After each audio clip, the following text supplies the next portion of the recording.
Question 44. A snail moves by A. Walking, B. Crawling, C. Sliding, or D. Slithering. The so-called foot is the largest part of a gastropod's body visible outside of the shell. Most gastropods' foot is developed to a flat crawling sole at its lower, ventral, side. This points to the most frequent way of snail locomotion, crawling. Walking, to move along on foot, advance by steps. To come or go easily or readily. Sliding is a type of frictional motion between two surfaces in contact. This can be contrasted to rolling motion. Both types of motion may occur in bearings.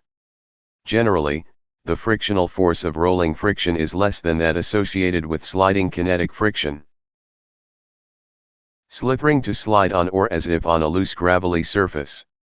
2. To slip or slide like a snake. Therefore the correct answer is B. Crawling.